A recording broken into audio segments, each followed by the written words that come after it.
Hello friends, मैं doctor RP Singh, healthy human clinic, Pitampura, Delhi से आज फिर आपके पास हूँ एक नई और कॉमन बीमारी के बारे में बात करने के लिए, जिसे हम कहते हैं अपेंडिक्स की बीमारी। एक्चुअली अपेंडिक्स की कोई बीमारी नहीं होती।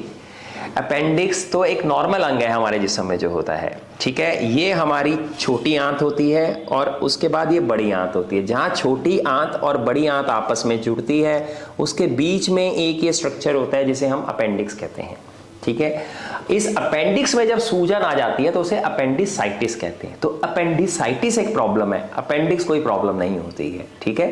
जैसे टॉन्सिल्स हमारे गले में होते हैं, उसकी सूजन में टॉन्सिलाइटिस एक प्रॉब्लम है, टॉन्सिल कोई प्रॉब्लम नहीं है, ओके।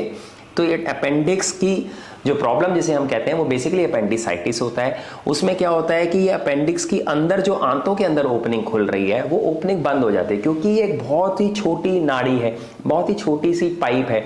इसके अंदर जैसे ही बंद होता है प्रेशर बहुत जल्दी बढ़ जाता है। बल्ब जल्दी बढ़ने से उसमें फटने की संभावना बहुत ज़्यादा जल्दी होती है, उसके सड़ने की संभावना बहुत ज़्यादा जल्दी होती है। इसलिए अपेंडिक्स का कोई भी पेशेंट हमारे पास जब आता है तो उसके लिए हम उसको थोड़ी मेडिसिन देने के बाद वो सेटल नहीं होता है तो हम उसको तुरंत सर्जरी के लिए रिकमेंड करते हैं, ताकि उसको फटने से बचाया जा सके।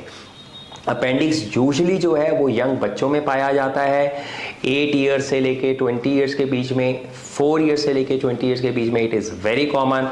इनफैक्ट एडोलेसेंट एंड अडल्ट्स के अंदर, प्यूबर्टी के बियॉन्ड और एडल्ट्स के अंदर one of the most common cause sudden acute pain abdomen का, जो इमरजेंसी में हमारे पास आते हैं। इमरजेंसी में अगर कोई इंसान आया और जिसको बहुत ही सिवियर सडन एक्यूट पेन हो रहा है नाभि के नीचे, तो मोस्ट कॉमन हम जो चीज़ सोचते हैं वो अपेंडिक्स के बारे में सोचते हैं, स्टोन्स के अलावा।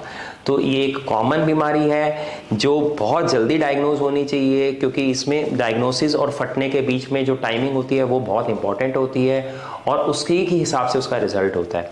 हमारे सेंटर में इसका दूरबीन द्वारा इलाज संभव है।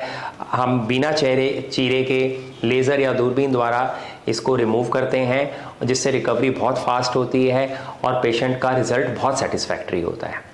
Thank you.